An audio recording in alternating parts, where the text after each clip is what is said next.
Hey, Kliq This fans, want to get closer to the show than ever? Join Kliq This TV. Kliq This TV offers early commercial-free access to wrestling's hottest podcast, plus live audience tapings of their show every friggin' week, and your chance to participate with Kevin and Sean in the monthly Nash and Friends watch-along show.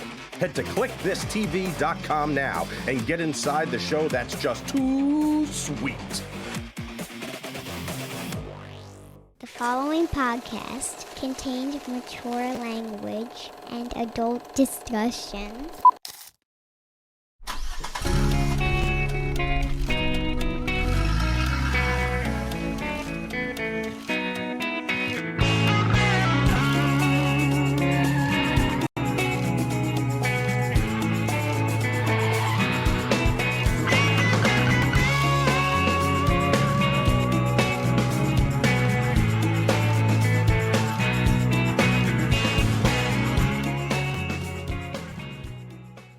That Mustang in the opening, was that headed for Detroit, Kev? I think that was right, but I am tomorrow.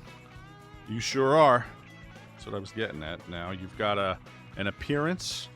Yeah, 2 days of WrestleCon in the home state, and a lovely luncheon with my sister on Saturday before I fly back. How much of your family is still there? I think I asked you this. Everyone. I know your brother's got the house he just built, right? So yeah, my brother and sister are both there. My stepdad, my aunt. So you do get some opportunity when you do appearances up there? Occasionally, but I like this one here was like I didn't know I was going to do it. I was going to do it, wasn't going to do it. Because of the Steiner thing. I just said, well, I wasn't going to, I was starting to get shit on the fact that I hadn't pulled out, and I was like, "Oh God!" But at the same time, Why would that affect you? Why would that affect you?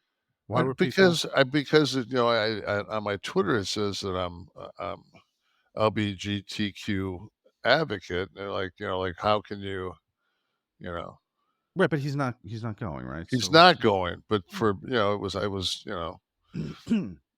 so. So you are able to see family, friends? Sometimes, but this time, I mean, I'll get in late. I'll get in Thursday. My buddy George will come get me. We'll go get dinner. And then it's kind of cool because I'm staying at the Pontchartrain, which I've never stayed at in my life. And the Pontchartrain, I don't know, Steve, see when the Hotel Pontchartrain was built. I know that when we were young and the Pistons played down in at Cobo Hall, like all the NBA teams stayed at the Ponch. And then when we shot the television show Detroiters, when we were trying to close the guy on Downriver Beer with a mullet, that was shot at the top of the Ponch. Oh. So it's an old historic building. I mean, I don't know about old because it's like you can see from the top of the Ponch, you can see like the Penobscot building, which is the big building in Detroit that's got the red ball on top, which was the largest, tallest building before the Renaissance Center was built. And then, so 1907, the Pontchartrain was built. Yeah, so that's... Yeah. But the Guardian building's down there. There's some... Now, what area of the city is that? This is like right down by the waterfront. Like so, where the old arenas were. This is well, Cobo's still there because I mean they that's a convention center, and they do the Detroit Auto Show from Cobo every year. But the Joe they knocked down. The Joe's gone. Tiger Stadium's gone. Right. Okay, so know where you're talking about. Oh, there was a concentration of stuff. But it's where the people mover is. Like anywhere that people mover gimmick is. That's kind of the down. Like I'll go Woodward. Like I'll train. I used to train at the Powerhouse Gym in Highland Park when I was young. So I'll go to Friday. I'll go train there. What about the WWE cards? Do you ever have any interest in going by there? I mean, I would love to see Paul, but he's going to be in the middle of a major pay per view, Yeah. and I cannot sit and watch wrestling without announcing. Oh, so if you were in the crowd, yeah. Yeah, and I wouldn't go. I'll watch SummerSlam, Mm-hmm. but I'll just watch.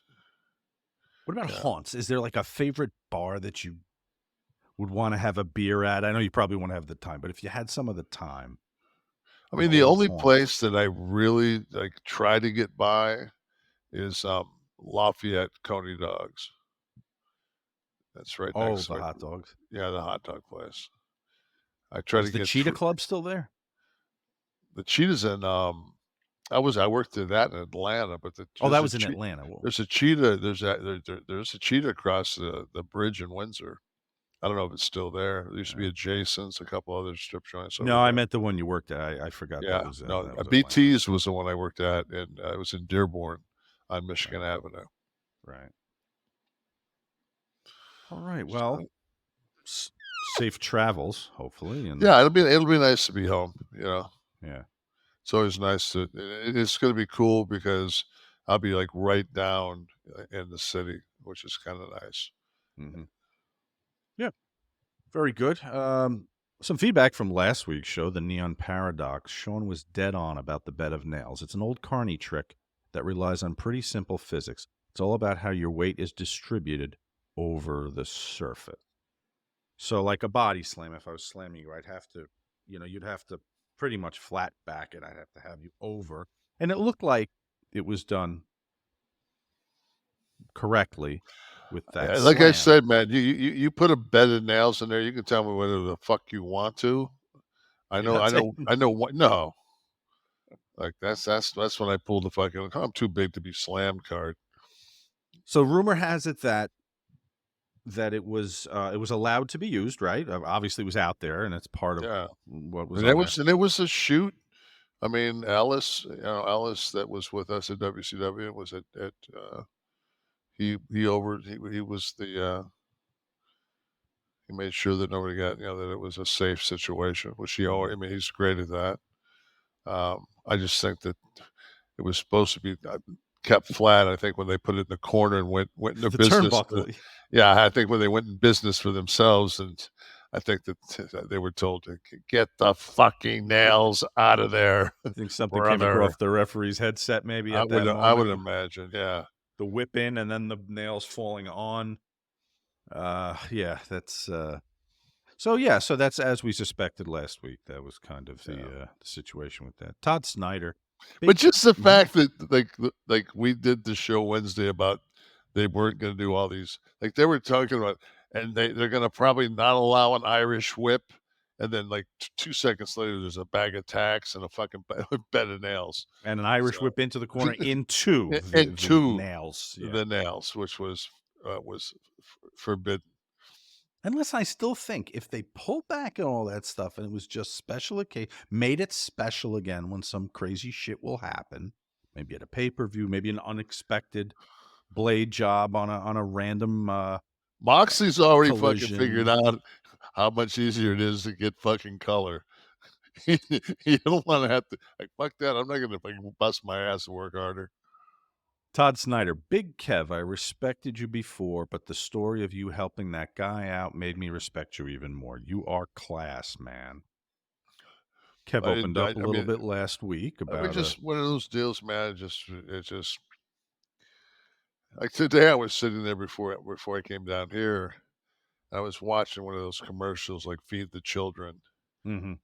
And it's like, it's everyone. I mean, I'm just one of those people, man. It's just that, and I immediately go into, okay, they're showing kids from different countries. I'm like, where is the one that I want to see where it's the kids from America that aren't being fed? Feed the children of America. I want that.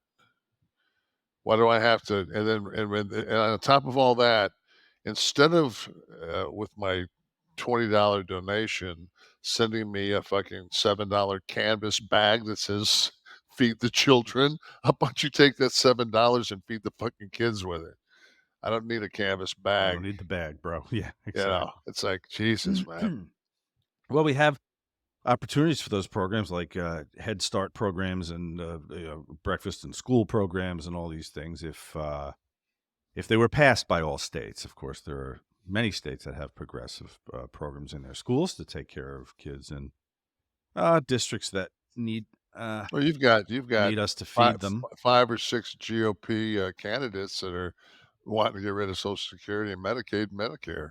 Right. You know, and they don't realize that people pay into those programs. Those aren't government funded programs. So it's Right. like, you know, I paid Social Security, you know, taxes my entire life, and now it's time for me to get it. And they think they're gonna fucking, you know, trim the fucking the debt with it. It's like it doesn't work like that, you stupid fucks. Right. Yeah, I mean But that's through contributions. So yeah, that's a whole other discussion. But you know, Kev, with that story with the guy last week, anyone who didn't listen, there was a guy who'd fallen on some hard times at Kevin's gym, and Kevin helped him out with some trans and a little bit of and financially a little bit.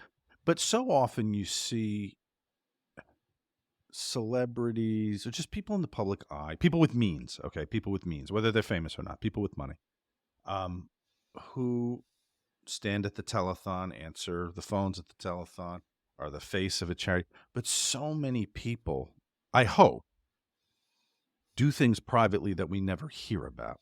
Like that was a good example. That you never told that story, I assume, before, and it comes out of your mouth just by chance on a podcast.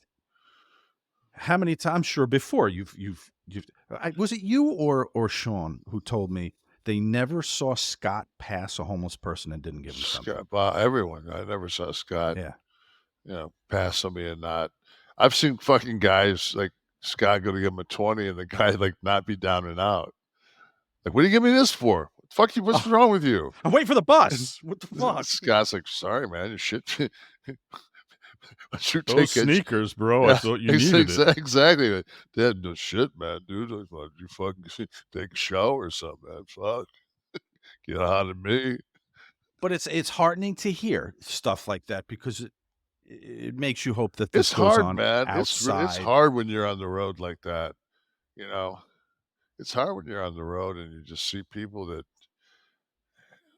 especially when you go in the wintertime, like homeless people in LA, in a sleeping bag in a tent doesn't have the same as some guy covered with papers underneath a viaduct when it's 30 degrees. Yeah. It's just like. And the thing is with people, my wife just went to Nashville. She said the homeless problem there is really bad. Really? We were in Nashville a year ago to this week. Yeah, the all the homeless were in our live event, so they were off the street for that hour, right? In the Kliq This audience, basically. But yeah, I didn't see much of the city that I was in and out. So, well, that's a shame if it's falling into. But it's not because like there's like fucking 30 cranes in downtown Nashville. Like they're building construction. They're building nonstop. It just, I think what happened was there was such a like anything else, there was such a flux of the population that went to Nashville and Austin, and they just, I think that homelessness follows that. And so much of the shelters and the places that are built for this, they're unsafe. They're not policed like society is. There's kind of an every man for themselves. And, there's a lot of course, mental illness, untreated mental illness in that population. And these, your chances of getting in the middle of a dispute and, someone getting shanked are so much higher in those shelters. And they're charity organizations. They're not usually staffed appropriately, and they're certainly not policed like they should be. So it's tough all around. Hey guys, Eric Bischoff here to talk to you about my friends over at SaveWithConrad.com. Are you looking to get out of debt? Conrad and his team can make that happen faster than me firing the honky tonk man. Wow. And you know that controversy creates cash, right? But you know what doesn't create cash? Credit card debt. Save with Conrad can help you consolidate high-interest credit cards and all of your other debt into one low monthly payment. They can even help you get the cash you need for home improvements or anything else. They've helped 83 Weeks listeners save $500, $600, $700, even $800 a month. Seriously, your papers are going to go down faster than Nitro ratings in 2000. Ouch! And how about this? No house payments for 2 months. That's right, no house payments for 2 months. And unlike the dirt sheets, man, the reviews do not lie. With over 1,000 five-star reviews, find out for yourself how much Conrad and his team can save you by checking out SaveWithConrad.com today. You'll be grateful you did. NMLS number 65084, equal housing lender. Woo! Did you see that story? I think it was last night or the night before, or maybe they reported it last night, but it was a famous, it was a black gay dancer, and they were in the parking lot of like a gas station. And he was dancing, right? And he was dancing with a couple other cats that he was with. They were dancing like to Beyonce, and some young guys came up and told him to stop doing it. Words were exchanged, and some 17-year-old kid shanked him and killed him. Yeah, I saw that. I wish I would have. I never take notes or anything, so I feel horrible that I don't know his name. But they showed a clip of him. They showed a clip of him dancing, just an amazing, and just like the amount of violence towards gays in the last 4 years is just went through the roof. Violence in general is up. But this is a lot to do with this whole anti-Semitism. It's this culture that we have, and it's just right. If you're you different, can't say you can be attacked. if you can't say gay, if that's your slogan, along with the rest of the bag of vomit that you pass as your O'Shea Sibley was the young man's name. Okay. So peace to you, my brother. Yeah. I'm sorry that horrible. Sorry we live in such a fucked up world, man. You should be able to fucking, if you can't dance in a parking lot of a gas station to Beyonce without getting shanked by some 17-year-old whack job. Mm-hmm. Because God forbid if somebody was different. I was watching a documentary series on HBO called Last Call. I read the book last year, and it was pretty intriguing. It was a string of serial murders of gay men in New York, in the Village, and some of the people from the anti-violence coalition that was formed in Manhattan in the 80s and 90s, when violence against gays was on the steep rise.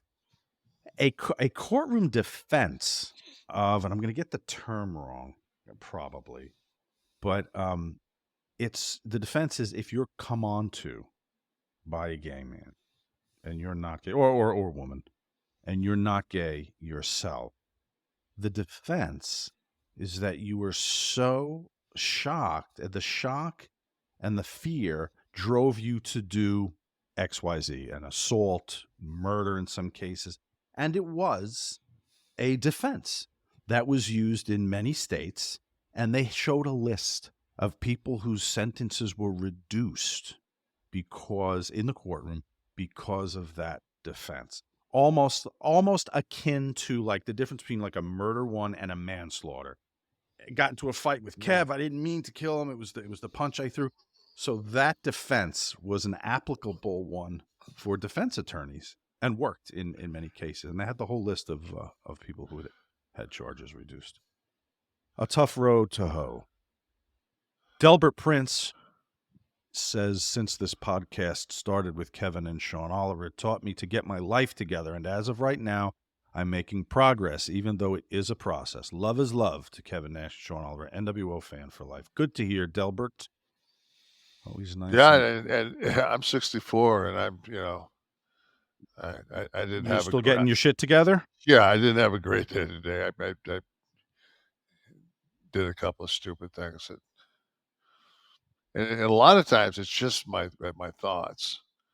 Like, just somebody will do something, I'll be in line, and my thought to where I just think like, well, why does it even matter? Why, The gay panic defense, by the way, is what that was called. Steve just brought that up. Yes. Okay. But all right. So what you said, you did some things wrong today. Yeah. Well, it was just like the two people in front of me. I was getting some food, some to-go food, and they were arguing between them over this the 4 charges that were put on Trump last night, and like I'm so over it, when Trump says, "Hey man, I don't care if I'm in a cell, I'm still running." Like when you say that, it's like can we just move on? So they were arguing like with somebody There was two themselves, not with two Trump supporters, but the argument was that it was, the one guy was saying, how is that not freedom of speech? And I guess the other guy must have not been on Fox, been on some other, and he kind of had like some insight where this, isn't freedom of speech, because if I guess that this whole, how would you like the case basically right now is, it's like the Cool Hand Luke case. Like nobody thought that Trump won. No man can eat 50 eggs. Cool Hand. I mean, it's like it's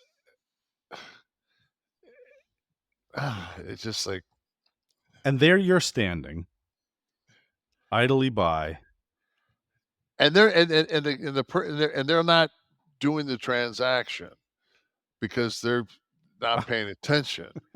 And I'm thinking, do I just like walk in front of them and put my shit down and put my credit? Like, do I say, hey guys, do I like go ahead and just give them some clarity on what's really the sticking point of this whole case?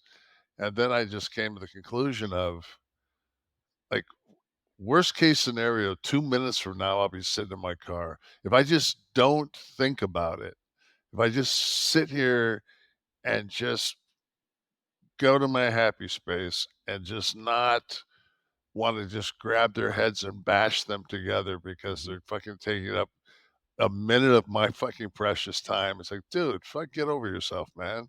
Just, you're in Walgreens, you're in Walgreens, you're picking up a little something. It was so fucking hot here. Was it hot here today to you? oh, Jesus. I mean, I had to stop and get something. Like, I just went and got, I'm saying I got food. I went and got electrolytes. I went and got Pedialyte today because I said, like, I feel rotten. I got up this morning and I said, I'm going to get a half hour of sun, and I brought this metabolic tea out with me, and the tea was hot. So I'm drinking hot tea and it feels like 107 degrees, and I'm wondering why I feel shitty, So, and I had to go all the way out to the car dealership and bring. I didn't bring the title to my old car, my 05, so I had to bring the title to him. So it was just one of those days where it's just like, oh fuck. Then by the time I got back to the gym, it was like 3 o'clock. I'm like, man, do I really want to train today? I trained 3 days in a row. I'm going to travel tomorrow. So now I got to get up super early, train, pack tonight. You're in no mood. So, but the moral of the story here is that you didn't intervene in the No, I didn't. discussion. You waited. They finished their transaction. They left. All was right with the world still. And I think that I was just completely just like, I was just feeling so horrible for just, because I went out in the car and I drank that whole thick 30, whatever it was, ounces of Pedialyte in like 3 minutes. And by the time I got home, which was maybe 10 minutes after that, it was just like, I was like a new person. So it's just, I can't even imagine what it's like in Phoenix for those homeless people where they've got those hydration stations and cooling stations and that for like older people and everything else that don't have air conditioning. How about being at the Disney parks a couple of days this week? I saw that fucking, when you told me you're at the Disney park, and I said, dude, I said, how do you do it? And then you sent me that snapshot of 106. My fucking car was 114 in the car. That was the temperature gauge. I said, dude, I said, you're a better man than I am. I can't do it. I won't do it when we're going back. And I'm staying there next week for 7 days at one of the resorts there. So. Well, we'll go have a nice steak when I get home. Well, yeah, Sunday. We'll go before I die in the heat. We'll go to Hyde Park so I can Orlando. give you a proper burial, proper send off. Like a Viking, like the Vikings will float you out on the ocean. Yeah, I know it's coming, so I'm having meat. Forget my fucking diet. What is it? I mean, and the thing is, man, like your wife and my wife are going to be. They'll have a Disney convo through dinner. Oh, that's right. Your wife's into Disney too. Oh, God. Wasn't she a teacher too? Yeah. Oh, they're done. We'll actually get them an annex. That's like a little table off to the side. And we'll sit and have a cigar. Oh, let's see. We got Tom Talker 2000. He says, term limits, people. Term limits. It's embarrassing that we have these old cronies running our government and not young, sharp-minded blood. And I don't care what side of the fence you're on. It's just a total embarrassment for this nation to have this kind of advanced age representation in such high positions. Here. I guess referring to a video we had last week of Mitch McConnell. Well, I mean, but it's shitting his pants. Whatever happened, I don't know. I think it's all of them. I mean, it's there's times. And somebody actually put down, it was like Ray Pax was the radio. They put the right guy's name down that I was listening to on the radio. Oh, right. Yeah. Yeah. They put that was the guy. So whoever wrote that down, I think it was Ray. I think it was Ray Pax, PAX was the guy's name. But that was the guy I was listening to. Mm-hmm. And I was just thinking like, fuck, man, like. But age alone isn't gonna. I mean, look, there's younger guys like fucking Matt Gaetz and yeah, these are the dopes. No, those are we're in no better hands just because they're younger. I think no, they're just tools. They haven't even fucking see the one thing is, man, it's just like people that get into office like. Shouldn't there be like some kind of qualifications besides just running? Like running in line. I'm gonna lie and I'm gonna run and I'm gonna say I did all like that Santos dude. Like how does that guy get in and then like he's like a tick, you know? Now you can't pull him out because his head's stuck in there. So it's like, well, we're so polarized here. Whoever sings your song gets your vote. Whoever most closely sings the tune that you sing is going to get your vote. And listen, I don't think you have to be a professional politician to earn my vote. Okay, you can come to this late in the game and The country Oh, I was agree. founded on people who were representing, but also had other jobs. Like the blacksmith would leave his fucking shop and go down. After he was a slave. Well, he learned the skill. Yeah, he was a slave, learned the blacksmith. Right. The funniest thing is like, I guess people didn't realize that when the Africans lived in Africa, that they had horses and they had horseshoes and they had that skill over there. It's like blacksmith and putting, like, that wasn't conjured up, after the Revolutionary War. Now listen, these Florida textbooks are being printed as we speak, so don't derail that.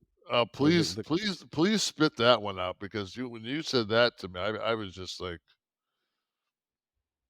Met 182. I miss Nash's generation of wrestlers who would have just said, "Nah, I'm not doing that. That's stupid," to the stuff we see these days. Now they're all, "Yeah, let's do something that could hurt us really bad and looks stupid." I see some of these things, man, at these indie shows.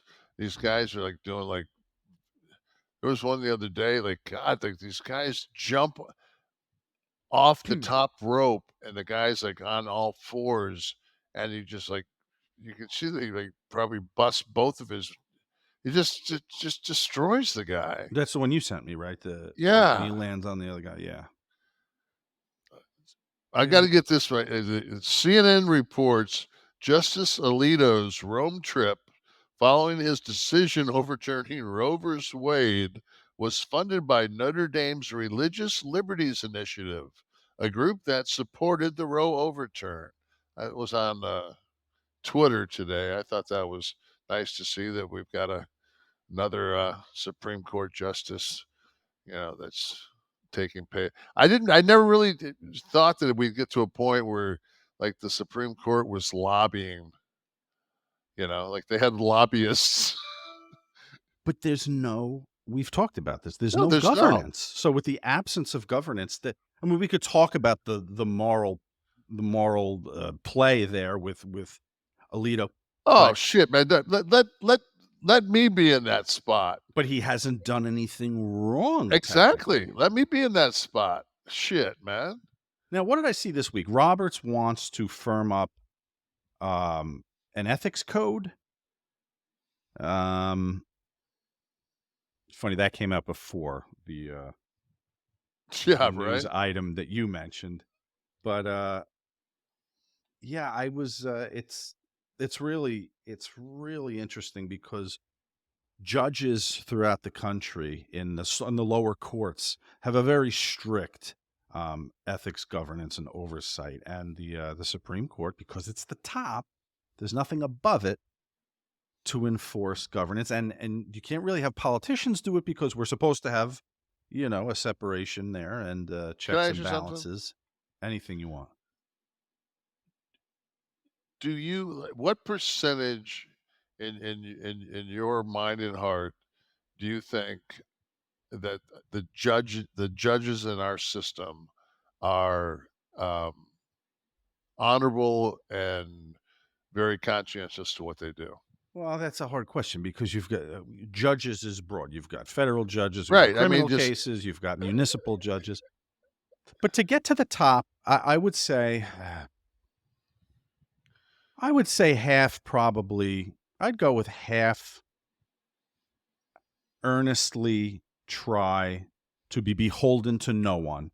And then I think the reality of the other half are they were appointed by somebody, they were put there by somebody. I know that when I was young and I got, I'd get in trouble and have to, be in front of some judge. And I remember seeing just so many, like, it just seemed like most of the men and women that I stood in front of weren't looking to ruin my life, weren't looking to, they were looking to find the better in me. And I really feel like when this, the Hunter Biden, when they just try to railroad that whole fucking thing past that that female judge, and she went like, wait a minute, this, like she put a halt on it, and she should have, because the plea deal for the plea deal that she stopped because paying. but it just and it was really the gun violation that set her off. Like, no, like there's no precedent for this gun violation just to be fucking marked off the books. So it's like I looked at that. I saw a funny Instagram thing today. It was a picture of Trump and like Obama's like bend into him and whispering, and the caption was, "Remember when you kept asking for my birth certificate?" He said, "Yeah, the judge that has your case, I appointed." And I was just like, yeah, because that's the Washington D.C. judge, right? Yes, that's the January 6th charge. Yeah. Mint Mobile has figured out that they can offer you the same services as the cell phone company you might have right now for guess how much? Guess how much? $15 a month. My wife, the family plan my wife is on from another cell phone company. I got my wife and my 2 daughters on it. I pay $278 a month. Yeah, we're getting hosed. I see this. Our friends at Mint Mobile, I sat down with them the other day. I'm like, is it the same service that I'm getting? They're like, absolutely. And so I started naming things. I said, I can get this, and I have data, and I have... She's like, yeah. She said, we'll even email you, constantly so you know how much data you use, so you can get the right plan for yourself. Guys, your big wireless provider is kind of trapping you on a roller coaster from hell, okay? It looked fun at first, but guess what? Now you can't get off month after month of insane bills and thrills that you didn't sign up for on this roller coaster, okay? Overages, surprise fees out the wazoo. If it sounds like your current wireless plan is a problem, then it's time to get off that ride and jump on the Mint Mobile Express. Mint Mobile. If you don't trust me, trust Ryan Reynolds, for Christ's sake. Kevin, you know Ryan. Well, yeah, because everything he touches doesn't turn to gold. Yeah. And he was actually lobbying to get you to be Cable in that film. I know what happened. He was. He was a good man. Huge fan. That's unlimited talk, text, and data for just $15 a month. I'm going to say that again. I want you to hear that. Unlimited talk, text, data, $15 a month. Okay? Imagine what you're going to be saving with one of your... Maybe you're with the black and red company now. Maybe you're with the blue company now, the orange company. Guess what? Mint Mobile is going to give you $15 a month. How can they do it? It's not a gimmick. They don't build stores and have to hire 10,000 salespeople to pull you in. It's that simple. It has nothing to do with service, guys. I want you to get your unlimited wireless plan now for just $15 a month. Go to mintmobile.com/Kliq. If you don't do that KLIQ, they won't know we sent you. That's mintmobile.com/Kliq. Cut your wireless bill to $15 a month at mintmobile.com. My $278 in the other room there could become, what, $45. $45 versus $278. I will. Exactly. Just go now, mintmobile.com/KLIQ. Kliq. Mint Mobile, thank you very much for coming aboard. Yeah, thanks, guys. Lee Shields on Movie Talk. What are your opinions on the Lethal Weapon series? By far my favorite ever. What do you think of a Lethal Weapon 5 to close out the films? We should have a Kev and Sean Lethal Weapon. Who would be your Leo Getz? Who's Riggs? Who's Murtaugh? All right, first, the Lethal Weapon series. I think that they're a lot like Rush Hour. I don't think they aged greatly. Am I wrong? I only saw the first. I saw the first at the time. No, and there was no need to ever. I've always been a Glover fan, and until Mel Gibson went absolutely batshit, actually called me sugar tits. Hearing him scream "blow me" into the phone. It was a moment for me. There was something not too long ago, and they were talking about Gibson about something, and he just said that he's at the point in his life where he's fucked up.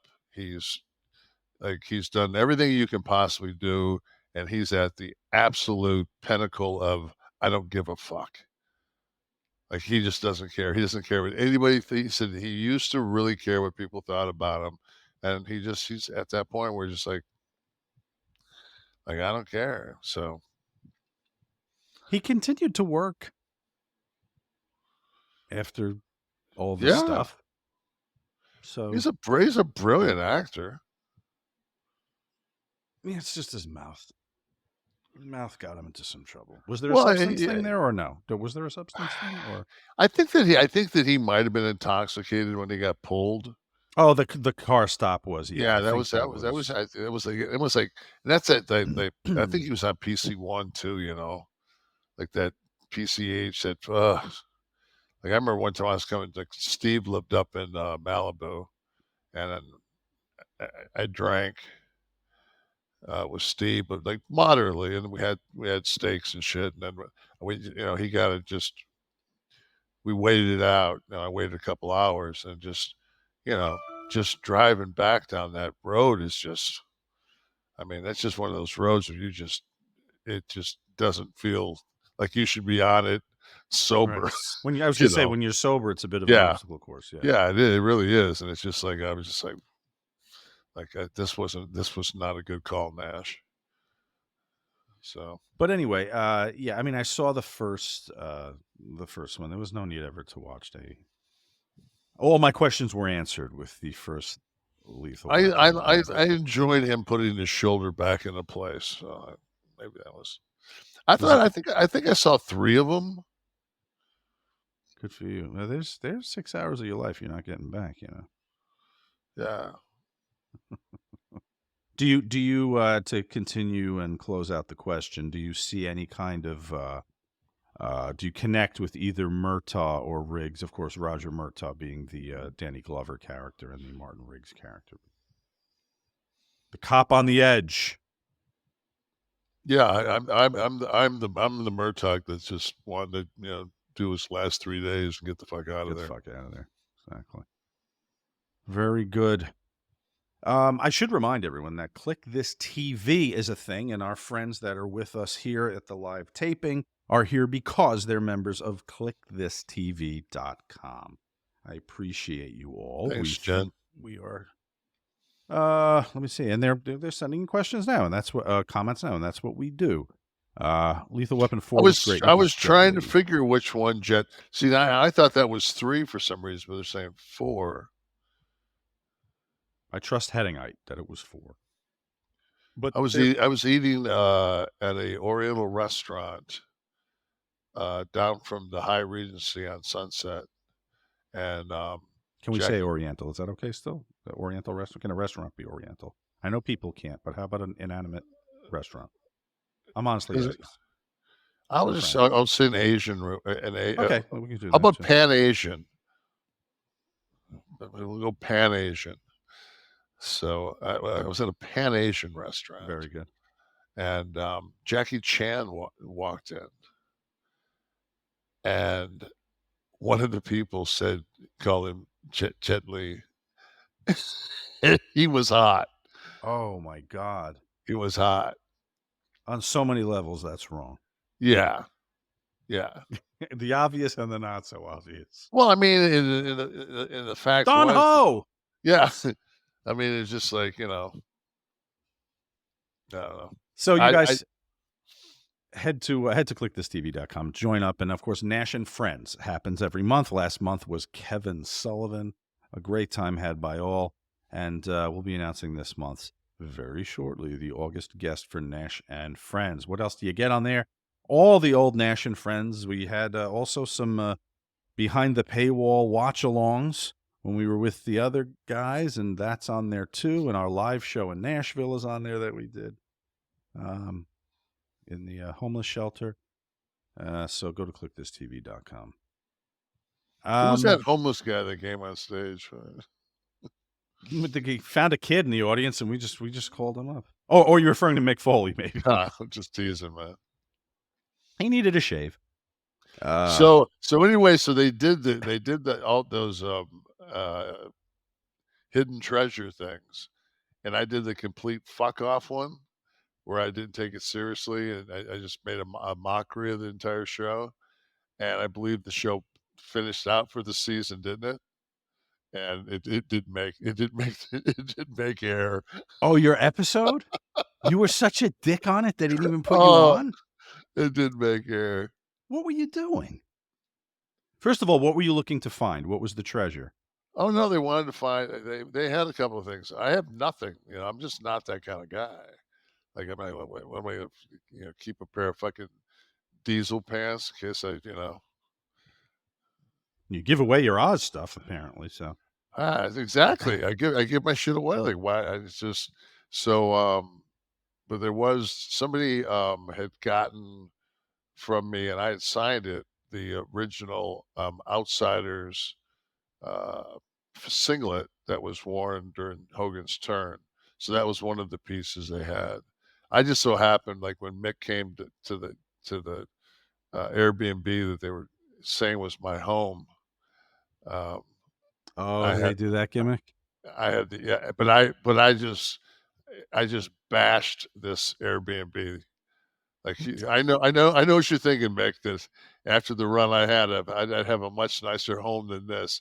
It was just, and Mick and I got Mick's funny bone going, and like we went out back, and it was like there was like a summer kitchen in the back of the house, and then I'm not kidding you, there was like a foot and a half of grass, and then it went to like a ravine, and then it went up to a service road that was maybe 30 feet from the back of my house, and a white pickup truck came shooting down that. I mean, and I told him, I said, this is like, I got this because of my Yellowstone view in the back. And we're sitting back there and we're looking, and I said, one thing I've learned, I said, and all the landscaping was dead. I said, always underplay your landscaping, because it just really detracts from the view and the beauty of your home. So, but I guess the people that at A&E didn't find it as And they couldn't even cut around it, I guess. Oh no, because it was nonstop. It was so, yeah. It was. I couldn't have been that was the first thing I'd done since my son passed, where I left the house, and it was just like, you know what, man, I'm cutting loose, and I cut loose. You get what you get. And I was stoned to the bone too. I got to get the raw footage of this somehow. We have to. I'll hold A&E hostage. I won't do anything else until we get to. I gotta see who I can find. Until that we get have that. That would be incredible. Maybe Mick can get it for us. That'd be a watch along. That'd be a great watch along. We'll have Mick come on. We'll all watch the footage. Yeah, that'd be great. Have Mick come, and we'll watch the unaired, the very hidden treasure. The show itself was the hidden exactly treasure. Was that the treasure was the show. The exotic one, Adrian Street, passed away, and it's funny, we were talking last week about Adrian Adonis a little because of the documentary that aired, but coincidentally enough, there is a mini documentary. It's not a feature length item on WWE's Peacock channel about Adrian Street, and I watched it because it's not a name you'd heard in a while, so I always pop for the veterans that I watched, that I saw as a kid, and so I watched it and got to learn a little bit about him as a man, and then all of a sudden I see this, and he's dead. 82. I didn't realize he was that old. Good 82. run. Yeah, good run. He was salty, wasn't he? Wasn't he kind of a salty guy? Yeah, a little bit. And one of the guys that was would go a little snug, maybe from a time where. Well, he was one of those hard-nosed guys. He was he was from the coal mining region, and his whole family was in that. And I think he worked in that a little bit before becoming a wrestler. But his gimmick which would have been nothing like him. The Welshman in him put aside the hard-nosed coal miner persona and adopted the flamboyant, bleach blonde, makeup-wearing, effeminate, hinting at homosexuality, perhaps we can say, heel. Because there was a time, young fans, that just prancing around a ring and suggesting one was a homosexual, immediate heel heat. Nothing else needed, matter of fact. Well, then later on in life, that would be a reason for manslaughter. Right, with the gay panic defense, right. Absolutely. But see how we took that full circle? That's brilliant. That's what we do here. That's why I need you. But so I'm going through my head and I'm thinking of that prototype, right? You have Adonis later. He was doing the other thing first, the leather clad biker New York type thing, and then out of the blue, he's bleach blonde, pink trunks with bows in his. But of course, Gorgeous George, right? The original prototype for this. Gold Dust, maybe a little bit, right? Yes. In a 90s fashion, the flamboyant, and you couldn't do it today, but could you make a baby face in that mold today? Are we there yet? Could Adonis have been cheered? Could no, I think if anything, when you say today, I go, it's just immediately is a reset to 1968. Meaning? Sensibility-wise. I mean, I think we, as a in country... In pockets, but I think God, we do have no. I don't think in pockets at all. You don't think we're more progressive on a mean average? Are you going to tell me that All in the Family could air this next Monday? Well, it tackled racism and bigotry. It didn't celebrate it, so I think that sensibility could air. May have to play with the words a little bit, the actual dialogue a little bit. So I'm saying, though, you're taking a show that's 40 years ago, and it doesn't. You couldn't get away with that. So you do think we're still in a place where the flamboyant wrestler in the ring, suggesting an alternative lifestyle, couldn't be babyfaced? I don't think it works as well as, like, to me, there's nothing that's more heat than, especially if you're a big dude and you're gay and you can kick anybody's ass, and that to most straight wasps is probably as terrifying as anything.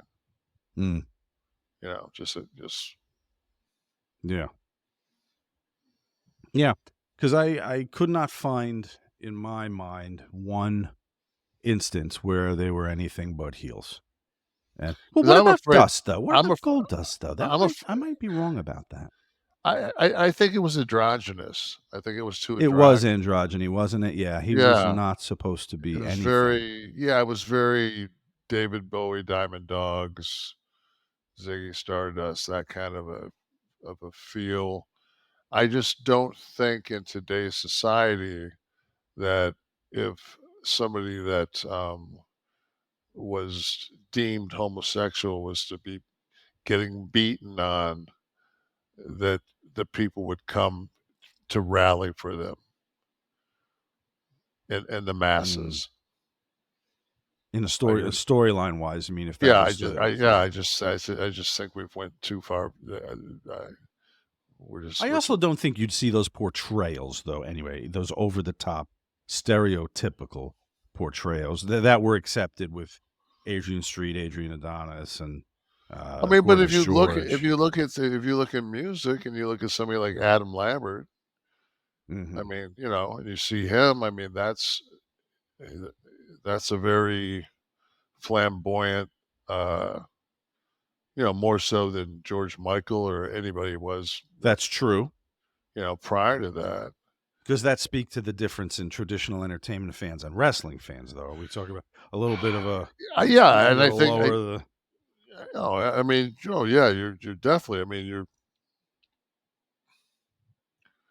definitely lowering the sensitivity. If nothing else, just the sensibility Mhm. of the fan base. Yeah, look at that worker we talked about, that indie worker that worked as the progressive liberal. I Right. forget his real name, but Yeah. all it took for him to heal out was to wear the Hillary shirt, Oh, he be was, called the yeah, progressive liberal, and wrestle in West Virginia yeah, to his brilliance. yeah. No, I was. And yeah, so that kind of reinforces what we say. I guess you can do the Steve just gave us Daniel Richards. Daniel Richards. Sorry, Daniel. Yeah, he's a Um, fave of the show. Yeah, friend of the show. Yes. So the FBI this past week, I thought it was interesting. They were put on the case with there was a contractor, okay, responsible for hacking technology that was they were blacklisted by the Biden administration and Right. the Commerce Department, that we couldn't deal with them. But the spying tool, which was called Landmark, allowed users to track people in Mexico without knowledge or consent. So the FBI's put into an investigation into who had been using this controversial spying tool on behalf of our government. And after that investigation, would you like to guess who the FBI found was actually using the banned technology? And I think you know. I believe it was the FBI. It was the FBI. Who did it? Don't. I did. Yeah. Oh, is that what that was we were doing? In their defense, the contractor, I want to get their name right for the NSO. NSO. It was very shortly before the Biden administration put that ban on using them. But what I enjoyed was they needed an investigation to find out that it was themselves. Yeah. And you saw how much coverage that got. Yeah, I you know what? It was zero. It was on the cover page. I sent you a picture of the hard copy of the Times and said, you got to find this. I went on everything. I watched every liberal. I watched Fox News. I watched everything for a snippet of that, especially when Fox News has been going on and on about the weaponization of the FBI against. I'm thinking, like, this is right up their alley. This It would have been a great story for the which way did they go type. Nothing, because God forbid if they actually covered real news. See, that's just, oh God. It's not soundbitey enough, I guess. I thought they could have had fun with something like that. I would have, Well, they're very busy. I should have smartened Tyrus up. Tyrus would have ran with that. Still might. Send them a text. Yeah, I'll send them a text. See what's going on. Oh, my goodness. We're too busy sending each other stupid Instagram shit. Videos. Listen, you know what? You get everything from Amazon today, right? Everything's available on Amazon. You can buy anything on Amazon. You're gonna watch Amazon tonight when you're done here, right? Nope. Amazon. Oh, you don't have Amazon Prime? No, I don't have Amazon. I've never ordered from Amazon. Oh, wait, this is a big statement here, isn't this? Why wouldn't you want to order from Amazon? You'd have it tomorrow. Whatever you needed, toothpicks, why? Because batteries. You don't have to leave the house. No, because I live on a beach road, Yeah. and those fucking trucks park. They just take a lane. It's like your neighbor's going to order from them, so they're still going to take the lane. You might as well enjoy the delivery of your cooling neck towel so that you can go out of the house and not have to drink Pedialyte. They don't have shit I need. Okay. Well, you know what they have? They have a clinic now. Amazon Clinic is coming, where you can now. Oh, so I mean this fucking big thing down here? Can they find out that's a goiter or what? Yes. Well, fuck. Why didn't you say?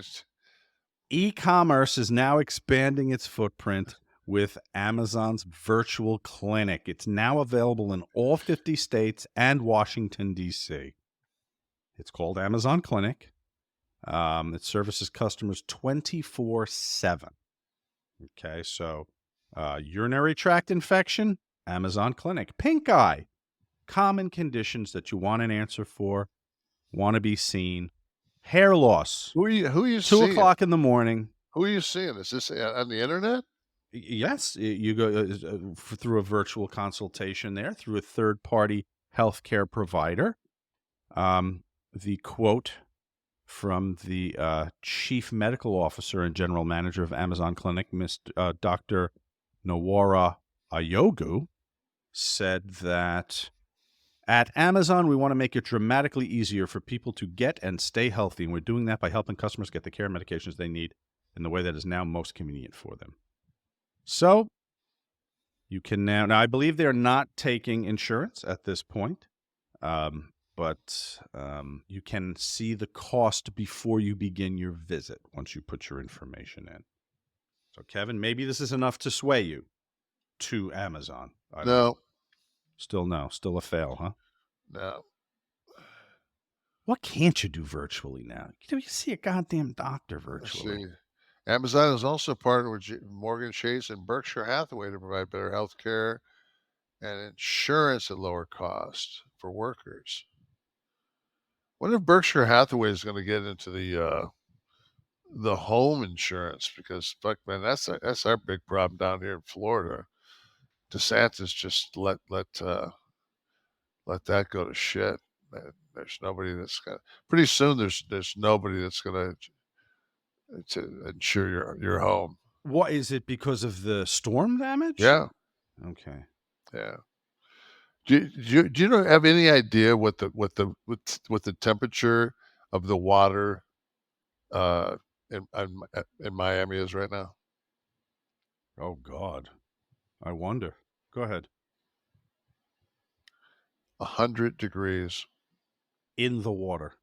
In the water, it's the water is so hot that they had to basically, in like Key Largo, going south, and had to go into the coral reefs and basically dissect so they could put into a livable habitat out of the ocean and into basically like a marine study center.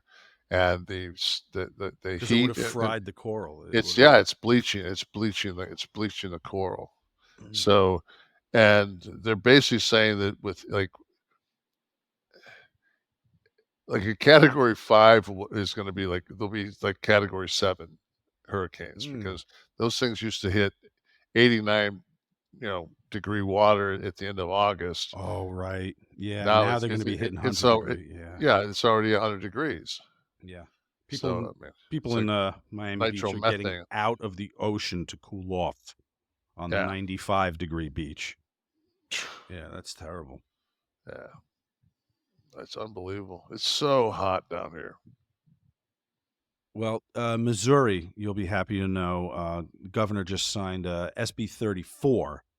I caught it on a tweet by Ben Baker, who's a state representative of Missouri in the 160th district, who said, "This is legislation I filed that specifies that the Bible can be taught as an elective from a historical perspective in our public schools. This will provide the opportunity for our kids to have a better understanding of U.S. history." So is there, and I know there's an Old and New Testament. Is there one? There's a really new one. Yeah, there's got to be like the 1776 version of the... When Moses carried the Constitution up Mount Sinai and not the 10 Commandments. Yeah, let's check some publication dates here. Bible and Constitution. U.S. history. But Steve's saying Mormonism, and that's a different. That's Brigham Young, Seventh Day Ladder. That's a different. That's not your King James Bible. No, and this problem happens all the time because of a very simple problem. First of all, law. The bar, okay, which oversees the law industry, is made up of lawyers and judges to oversee the lawyers and judges of the country. The AMA, the American Medical Association, okay, which oversees medicine and doctors and the practice of various forms of medicine, all forms of medicine actually, is overseen by doctors, are on the AMA. And education in every district is overseen by politicians. And this is the problem. Your boards of education are all politics. So this is the one area where you will consistently see shit like this, where an authority, somebody who has put forth a bill that will permeate the entire state of Missouri public schools, says teaching the Bible will fortify a student's knowledge of U.S. history. That's because that's a fucking politician talking and not a teacher, a principal, a professor, a dean. No. We put the shit in the hands of politicians.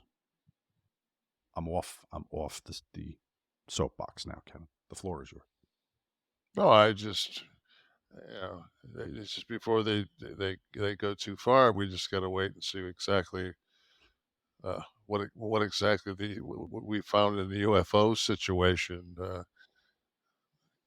Boy, was that a waste of a few days, huh? Yeah, Holy but shit. you keep. Are you gonna? Who's gonna push that narrative?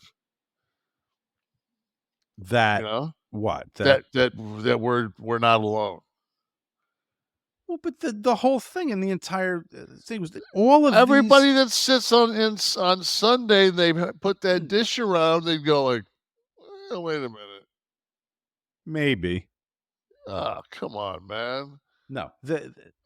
You're talking about the Bible.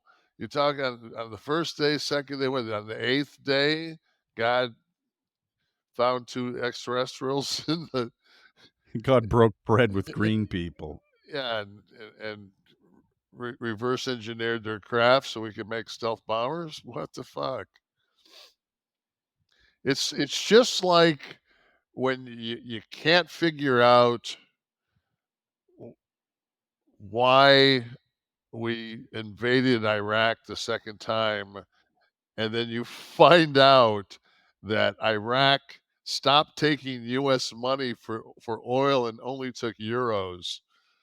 Shortly And before that. Yes, shortly right, before the invasion. before they had weapons of mass destruction, AE, they didn't take the fucking U.S. dollar for oil. Yeah. Fun It's all a fact. work. Everything's a work. Everything's a fucking work. You know what's not a work? Game time. If you want to get tickets, Kevin, Boom. that's something real. The money, the miles, and game time. Okay, will make it happen for you. And the Game Time app, you can go to the website. The URL is gametime.co, or you could just jam that mother right onto your device. Download that app and get started. They're all about last-minute tickets. I got my Springsteen tickets the morning of the show in Jersey, and I paid significantly less than I would have on any of the other sites or apps. It shouldn't be stressful. It should not be the shell game that it is trying to get these tickets. With Game Time, it's not. The interface is so simple. I love it. You get a map of the arena and with little dollar amounts throughout the seats, and you tap one, you get a view of the stage or the ice or the court right from there. Seat views. It makes it very easy to find, and there it is. There's a perfect example if you're watching us. Here's SummerSlam at Ford Field. Here's some ticket prices. Wow, amazing deals. Look at that, right by the ring. Steve, am I looking at $149 right near the ring? Look at all those dollar amounts. Guys, look at that. If you go on if you're in the area or you're going to be in Detroit, go on your app right now, for Christ's sake. Or, well, you know what? When you're watching this will have happened already, I'm realizing. But But this is what you could use it for upcoming events, okay? 331 right there on the floor. I'm seeing another 340 right there. And this, and you're by the ramp, by the way, too. You're right on the entrance there for $340 each. That's I wonder amazing. why they've got that big. Is that a production space right there? To the right? To the I wonder what that is. Well, it's not. I guess it's not the ramp, right? Because that's the entrance ramp there. So I don't know. Yeah, it's got to be cameras, right? That's where the hard cam's going to be, probably. That's what I would guess. I don't know. But it's where you could be if you go on your Game Time app right now. If you go to that, FLRD right there. If you go to that, is there anything in that? Is that gone? Floor D looks like it's sold. Floor G has some availability there. And floor H, a lot available here at Game Time. Guys, go take a look at what we're taking a look at for yourself. Put in an event. Put in where you live. They'll suggest events to you, by the way. Just click. Do you want music? Do you want shows? Do you want sports? They will tell you what is coming up in your area. Football, basketball, baseball, concerts, comedy, theater, and more. The Game Time guarantee means you'll always get the best price, by the way. If you find tickets in the same section and row for less, Game Time will credit you 110% of the difference. Okay, get images of the seat view before you buy. Go to GameTime.co or download the Game Time app, create an account, and use the code Kliq, KLIQ, for $20 off your first purchase. Terms apply. Again, create an account and redeem code KLIQ for $20 off. Download Game Time today. Last minute tickets, lowest price, guaranteed. This is the real deal. We use it. I use it. The guys here use it. Go to Game Time. Get those tickets. We thank them for sponsoring this week's Stiff One of the Week. Are you a Brando fan? I have to say something real quick. Please. And yes, I am. That I think it was Seattle, because we were talking about Game Time and we looked up the Taylor Swift tickets. Mm. And Taylor Swift, she had a concert in Seattle, and it registered over a 2 on the Richter scale. I saw that because of the crowd. Yes. Yeah. I wanted to, because that Game Time, because we looked up her tickets. Yeah, I did see that. Those Swifties, they don't mess around. No, they don't mess around, man. By the way, you could still get some tickets for the SoFi Stadium show in August. How many nights is she doing at that goddamn stadium? 1, 2, 3, 4. 4th, 5th, 6th, 7th in Inglewood at SoFi Stadium. Amazing. My little one's getting into her now. I'm gonna have to go to that show somehow. Anyway, let's talk Brando. Okay, so Brando's in between takes on Apocalypse Now. And the sound guy has the hot mic, and I guess the Nagra is running, and he catches a quiet discussion between Coppola and Brando when somebody brings up the name Burt Reynolds. Brando wasn't a fan. Let's take a listen. There's nothing really to see. It's all audio. They've just put some generic photos on here. Kind of annoying, actually. Yeah, but by the time you get the bells over it and all that stuff, who the fuck's gonna know? I don't think he is. I think it's Burt Reynolds. That's one of the reasons we're doing Don't this. say that name around me. You not like him? He is the epitome of something that makes me want to throw up. He's a nice guy. He is? You want to come in here? No, you don't. I don't know why I hate him. No, he is a nice guy, is what I'm saying. He can't be. He's the epitome of everything that's disgusting about the thespian. Just holy. Where did you get that idea? I don't know him at all. He worships at the temple of his own narcissism. You want to try one? Totally narcissistic person. Well, I don't want to meet him either. If that's... Get in there. Let's get this thing going. You know what really disgusted me? I saw him on the TV one time. It was at an opening of some movie he did called something about cat dancing. Mm-hmm. And he had ordered some Indian kids there because it was a little anti-Indian, and he wanted to make some compensations for it.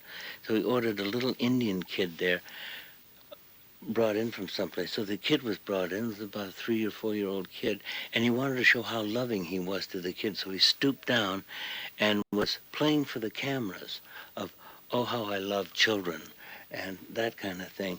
And the kid started to go away, to go off camera, so he pulled the kid back and was trying to make the kid make a little scene of how sweet Burt was in respect to children. But it was such a shitty, the whole idea of it, hustling children so you could Did you ever know him? project. No, I don't know. The great thing about kids, though, they can't be bullshit. Yeah, the kid wouldn't play the bullshit. He wouldn't do the bullshit. Just wanted to go back to his mother. You worship at the temple of your own narcissism. I'm using that. You could have done that today online when those guys were pissing you off in front of you. Say, you worship at the temple of your own narcissism. I don't know. I thought Burt Reynolds was a pretty cool guy. Yeah, no, your experience with him was. Yeah. But that's the point. So of was the it stiff one of the week.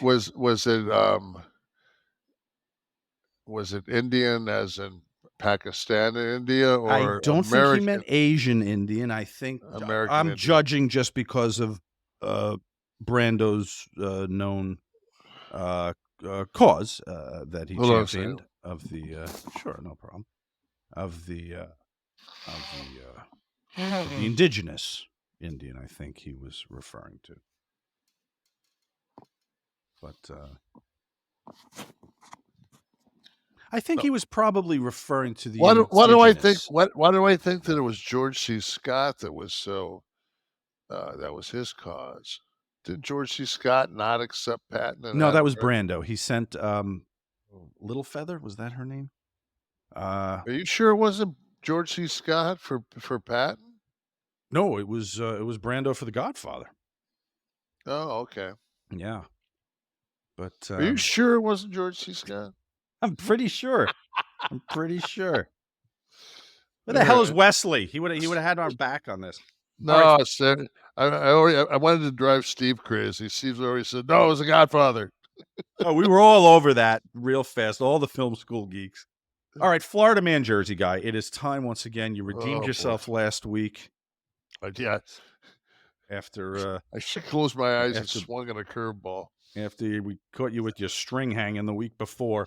Yes, Florida Man, Jersey guy. 2 headlines, real headlines. One pertaining to Florida Man, one pertaining to a Jersey guy. Let's see here. First headline. Man dressed as Easter Bunny and parent charged after mall fight. Okay, a mall Easter Bunny and a parent. And then the second one. Man arrested after hitting dad with a pizza because he was mad he helped birth him. So upon finding out the father had a hand in the actual birthing, he became furious and hit him with a pizza. The mall fight with the Easter Bunny. See, my thought would be that it would be awfully hot to be in a bunny suit in Florida, yet pizza's much more Jersey.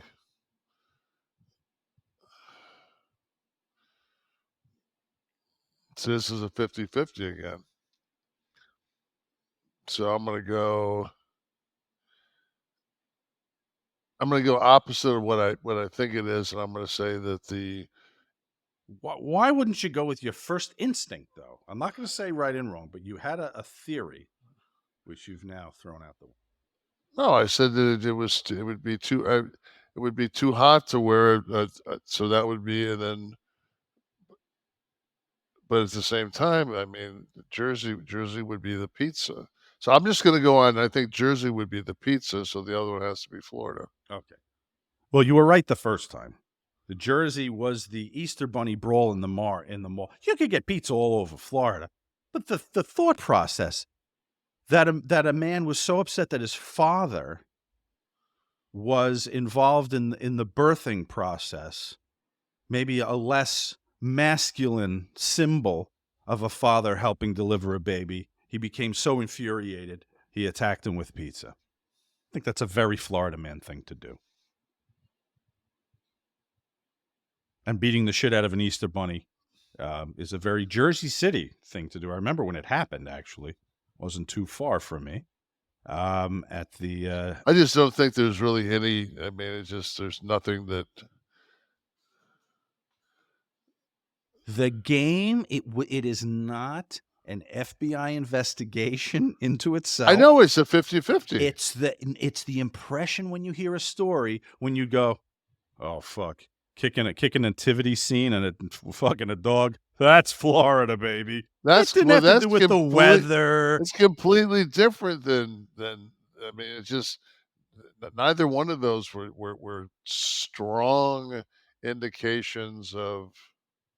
I think you could get a vibe. If you ruminated on it, the brawl in the mall is a very Jersey thing, and then the man attacking his father with a pizza because he helped deliver him.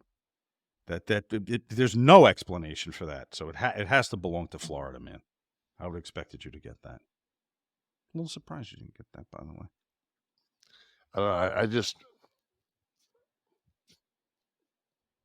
I don't correlate pizza delivery with. I just. Well, they could have been sitting in a CC's Pizza. You have pizza down here. It's not very good, but you have it. Speaking of food, with the busy fall season just around the corner, you might be looking for some wholesome, convenient meals for your jam-packed days. Factor is America's #1 ready-to-eat meal kit, and it can help you fuel up with chef-prepared, dietitian-approved, ready-to-eat meals delivered straight to your door. Save time, eat well, stay on track with your healthy lifestyle. I cooked what did I do that day? I cooked like 6 meals all at once, laid them all out, and just went right down the line, tasting them all. Delicious. You can refresh your healthy habits by signing up here without missing a beat. Maybe you've fallen off track. 34 plus weekly flavor-packed dietitian-approved meals ready to eat in 2 minutes. 34 recipes a week to choose from. They have different. I've had a couple of bites, but my wife is completely taking over the Factor. Yeah. My wife is. What is she? What is she into? Does she do they have the gourmet plus option? I picked the chef's choice. I think I picked because I picked for myself. I picked whatever the healthy choice thing was. They have Calorie Smart. They have a keto also plan. I picked keto. If you're doing that. Keto. And the cool thing is they have breakfast items: apple cinnamon pancakes, bacon and cheddar egg bites, bacon and egg breakfast skillet. And the cool thing with Factor, the turkey chili and zucchini is good. I think that was one of the ones I had in the in the plan there when I set up my 6. Find that on the socials. That was good. Oh, the red pepper queso chicken. I had that one too. That was really good. Just put cheese on it. I eat it, for God's sakes. But listen, you can try these dietitian-approved Calorie Smart meals with around less than 550 calories per serving. That's if you're doing the calorie conscious plan. Go check it out. Look at all they have to offer. You know what? This August, you're going to get Factor and enjoy eating well without the hassle. Choose your meals, and here is the deal for you. factormeals.com/Kliq50. You know what that 50 represents? It's 50% off if you use that code. factormeals.com/Kliq, Kliq 50, the number 50, at factormeals.com. Get your 50% off. Thank you, Factor. Hey, I saw someone spray paint a belt on TV this week, Kev. Did you ever see that before? Shut the front door. I swear to God, somebody took out black spray paint and spray painted a belt. Right on it, right on that center plate. I'll tell you what, man. Paint. Well, let me just say, I'm working on this show. It's going to be black and white. I'm a bus driver. I got a wife named Alice. To the moon. You should set it in like Brooklyn. It will be. Okay. Yeah. Little We have like one-bedroom apartment. some neighbors. Yeah. So I see the segment and good promo, intriguing concept. CM Punk still has the old belt, never lost that belt. So I dig it. Like, I dig the storyline. And then the paint comes out. And I have that like, oh moment. And I'm thinking maybe there'll be like a verbal homage or something. Nothing comes. This is like an original production here. So I go, maybe this is me. I'm out of touch. Fans love to tell me that I'm out of touch with current wrestling. Maybe this has become a thing. Maybe it either started with Hulk, or maybe there was shit in Memphis where belts were being spray painted, tagged for ownership. I looked. I can't find one, Kevin. It was Hulk, and that was it. Now fans will tell me if I'm wrong, but I couldn't find it. So I'm like, no, it's not a thing. It's homage. Do we call it homage, Kev? Or does everyone just have a... I don't believe we are to accept that everyone has a short memory. Just because of the NWO and how the merch... I mean, they sell the spray-painted belts still. So I don't think we're to expect that nobody remembers. Maybe it was homage. Maybe it was looking for a mention from some of the folks in the NWO. What do you think?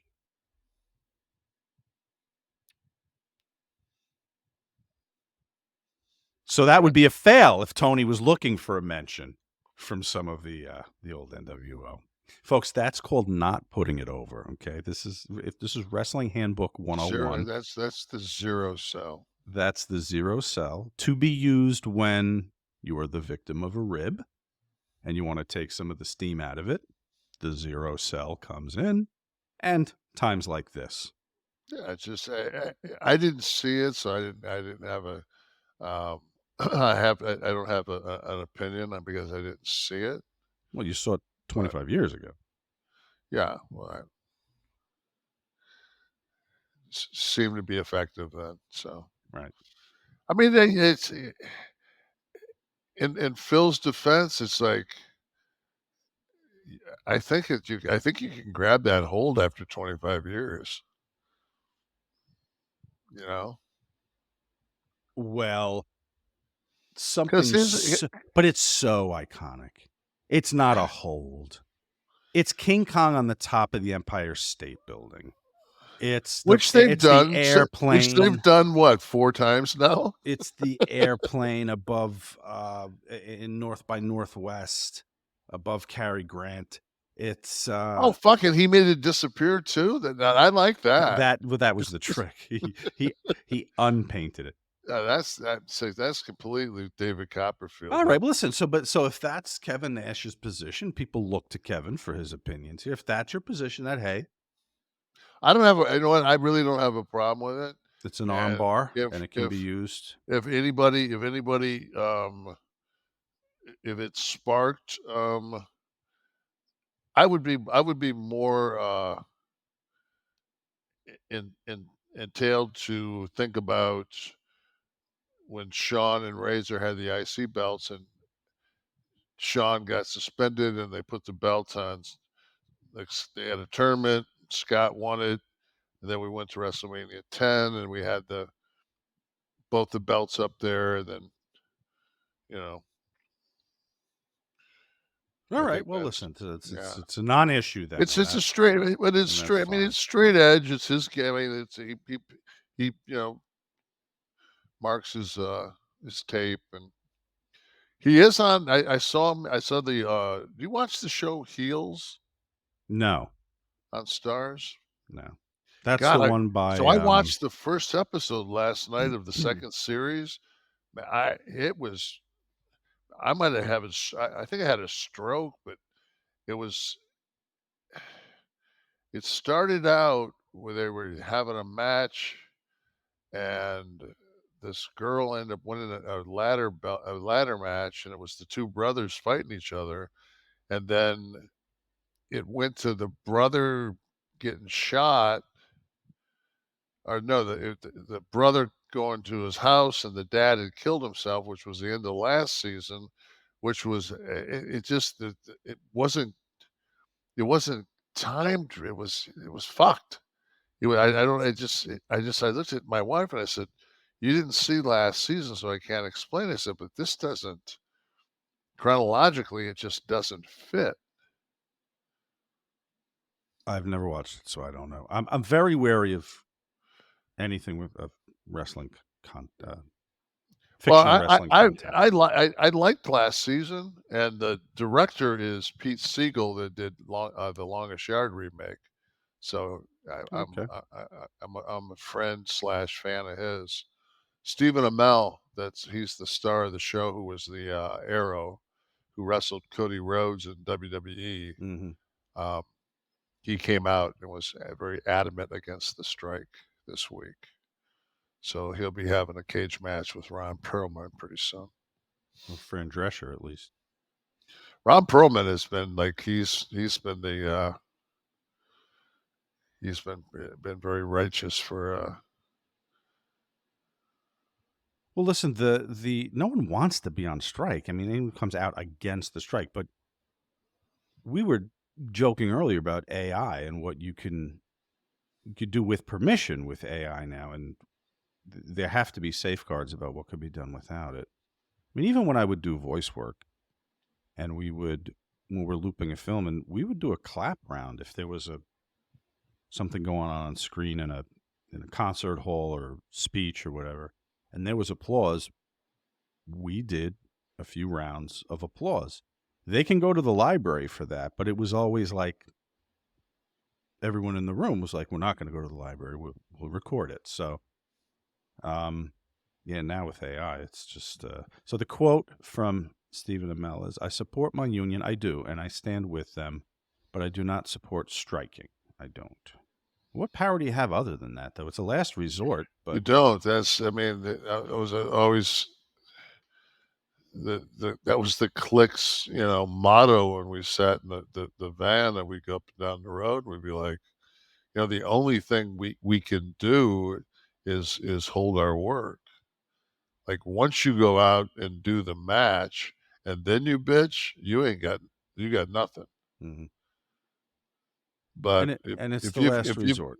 And if you've got in a car of 5 guys, if you've got 3 of the 7 matches, you got some stroke. Yeah.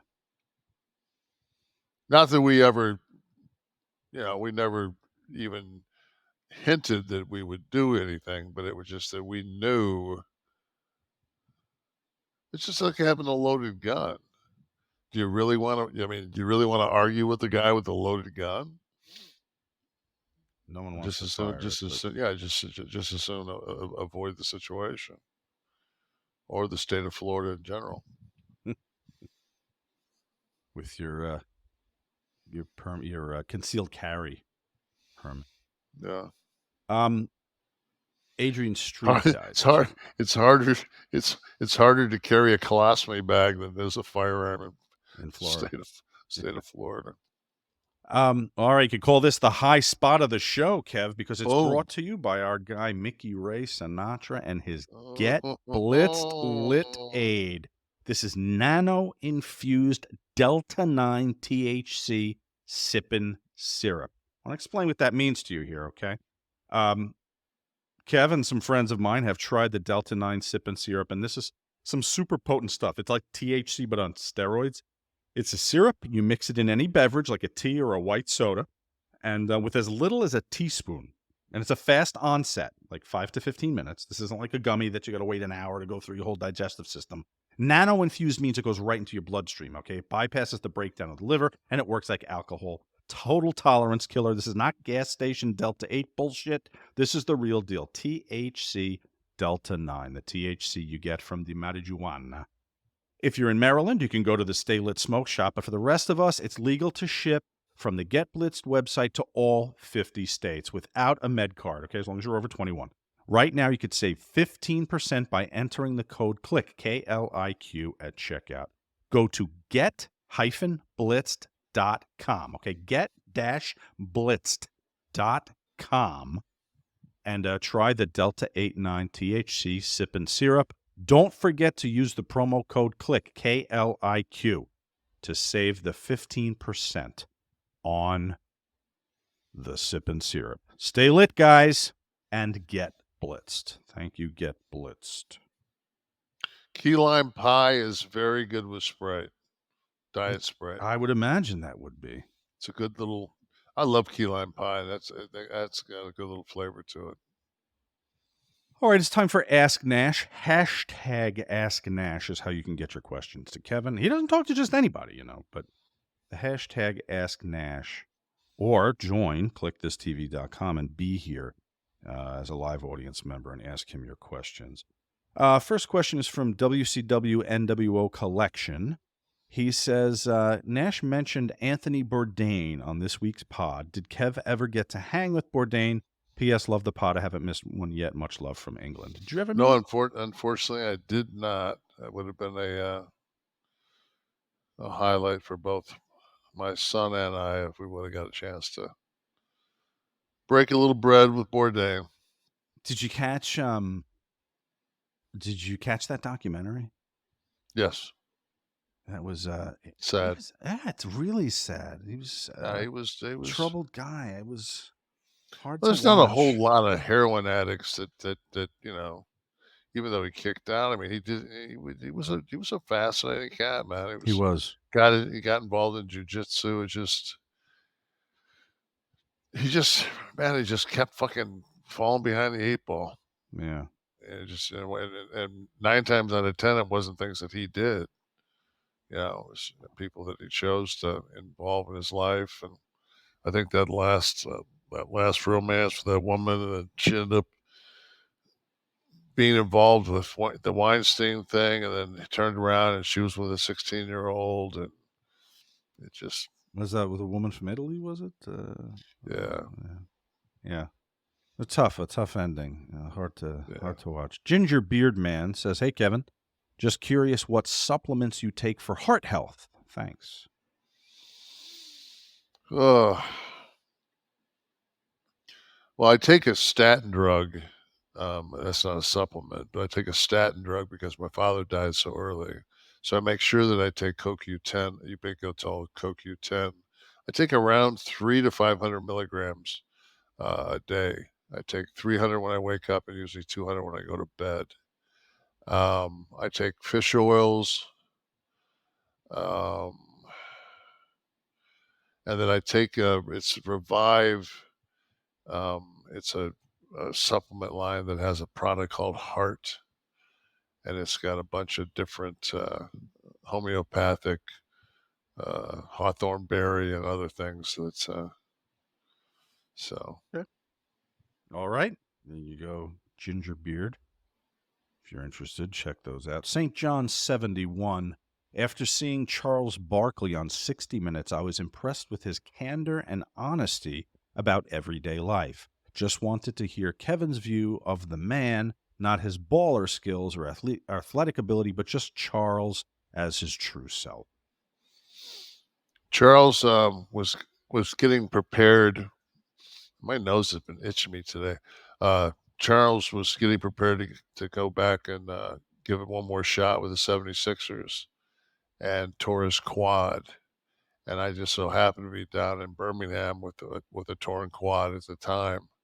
And when I heard What's that that Charles, is that the doctor down there Dr. that everyone Andrews. goes to? Andrews, right? Yeah. And of course, Charles being from Auburn, he was in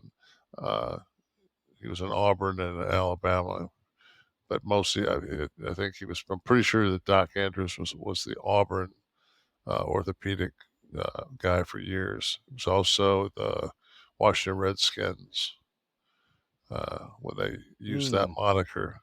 Mm-hmm. But so I came, he was in there. It was right after surgery, and I wheeled in there. He was just down the hall from me, and he's like, "What the fuck are you doing here, Nash?" I said, "Same thing as you, man. I blew my quad." So we were there together, and then remember finally Had a buddy of mine drive a Tahoe down from Atlanta that was mine. Was it actually a dealer that let me use one, and he brought that down, so I had wheels, and Charles and I hung out for, when we used to go out at night, have some dinners and stuff. So it's a good dude. Good dude. Good to hear. A huge George C. Scott fan. Yeah, well, and it's good that you threw Redskins into this episode too, in keeping with the Brando debate. How about from our audience? What do we have? And first of all, anyone with any indigenous blood, you'll get to go first and ask Kevin a question. Secondly, Asian, Indian, or Pakistani blood, and then the floor is open to everyone else. What do we got? Chief David Van Boegelen says, Kevin, are you an MMA UFC fan? And if so, which fighters do you enjoy watching most? Yeah, I enjoy it. I think it's great.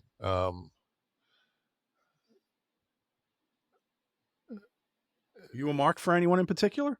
I mean, I was a huge McGregor mark. McGregor. What about Tito Tito Ortiz when he was fighting? Yeah, I like Tito I like Couture. I liked Matt Hughes. I liked St. Pierre when he was coming. I loved Iceman. I was more of an old school guy, and then now it's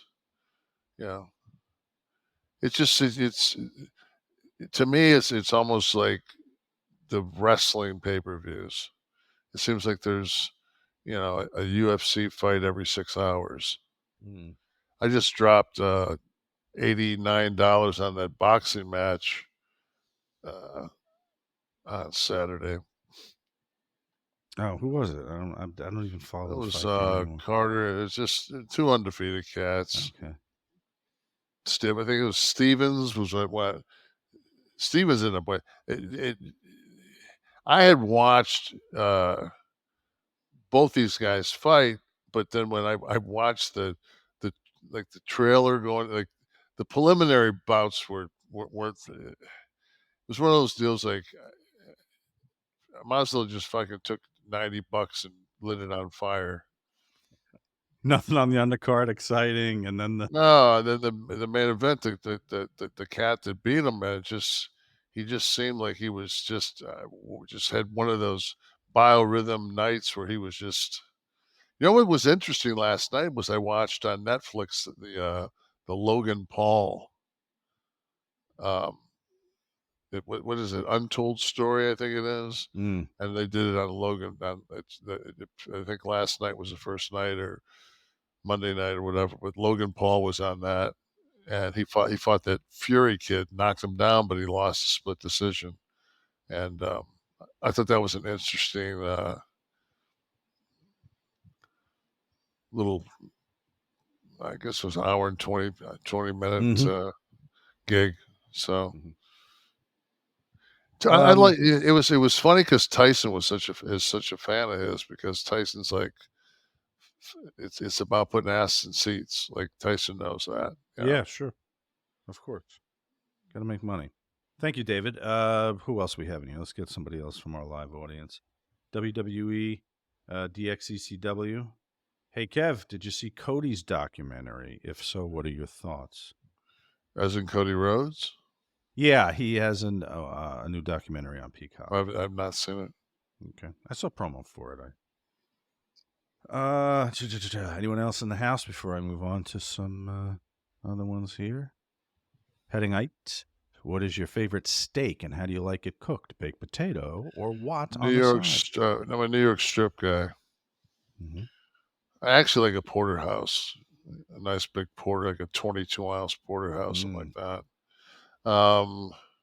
Yes, baked potato. But usually, like when we go eat on Sunday, I don't know if you eat baked potatoes, but those Hyde Park baked potatoes, I'll eat half of a baked potato. No, I probably I'll do an asparagus, maybe a creamed spinach, just to raise the unhealthy quotient, And how do you take your steak, by the way? Is it you wanted to know how you like it? Like rare, Medium. more rare, medium rare. But oh, really? So a redder medium rare. yeah, I go straight medium rare, but if it's a little red, I'm not afraid of that. Matt Evil, did Kev get his lasagna last week? Yes. I was rooting for him. Thanks, Matt. Yes, I did. I sent a picture to the boys. Yes, we got, and you must have taken a helicopter because we got off the air. I closed the studio. I sat down, I opened my phone, and you had a tomato salad on my messages saying, "Made it." Well, as soon as I left, I just because it's on my speed. There it is. There's the lasagna. Now, will you put chicken on the side of that too? So it was a Grilled chicken. lasagna and a chicken. Half of the chicken was in that plate in the back, so that whole thing was like a 12-ounce giant chicken breast. So I ate the chicken first, and then I put what was left of the chicken with that fucking pound of lasagna. God, there's like a person under that. Very good. That was my open volley there. That's what I saw. Yeah, little tomato and cucumber. That actually looks rather delicious. The tomatoes are very red. Yeah, it's yeah. And they say that can lead to leaky gut, the lecithin or whatever, but I don't know. I love tomatoes, especially like that. Oh, it would be impossible to get with a nice Chianti.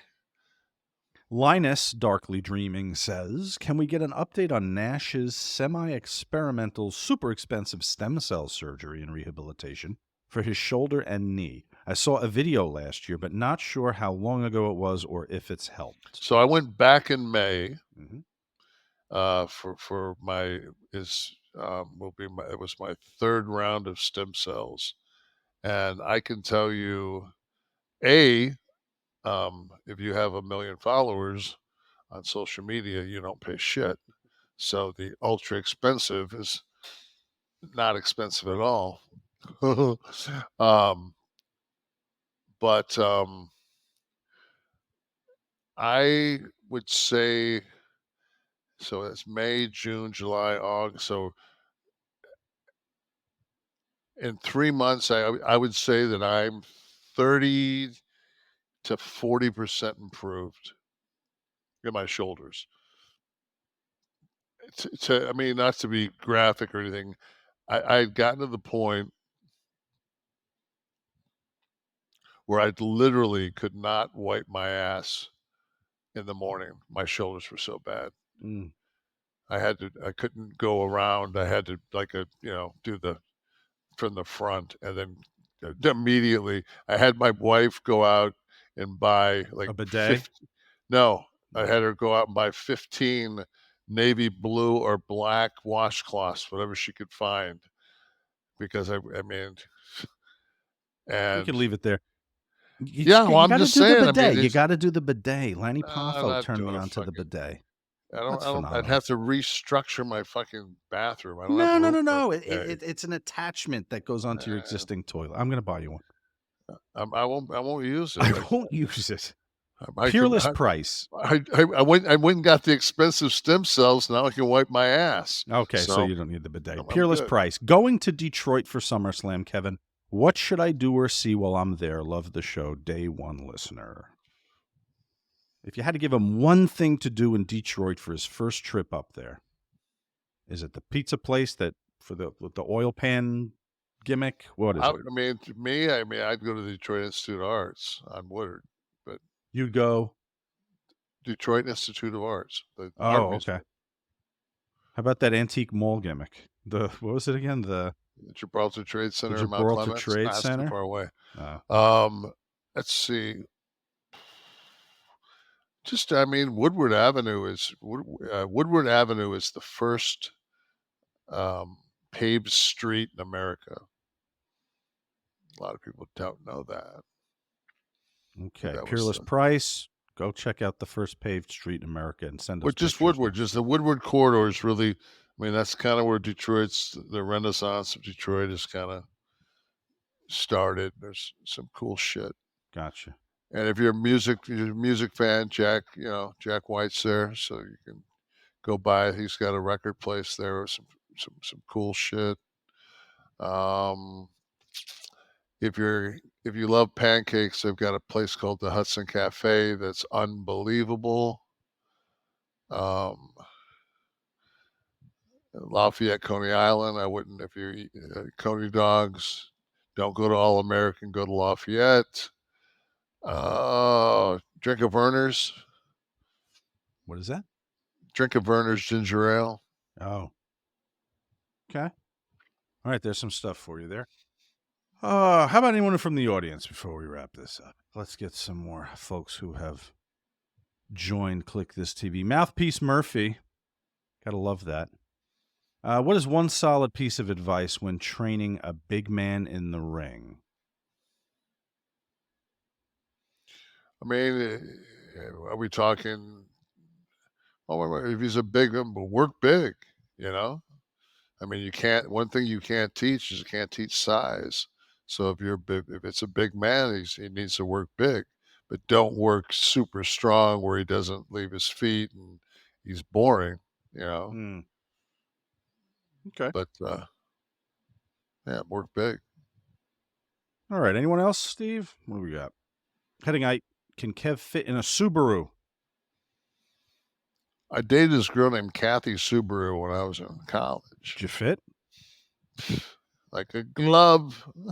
Kliq This is a production of Butch and Sundance Media, produced in association with Podcast Heat, created by Tristan Nash, Kevin Nash, Sean Oliver, producer Steve Kaufman, graphics by Dominic D'Angelo, title sequence and audio edit by Wesley Burleson, theme song by Dale Oliver, technical research by Tristan Nash, copyright 2023, Butch and Sundance Media. Chief Nash Feather, would you like to do another one? Rommel, you magnificent son of a bitch, I read your book. That's George C. Scott from Patton. He did not accept the award.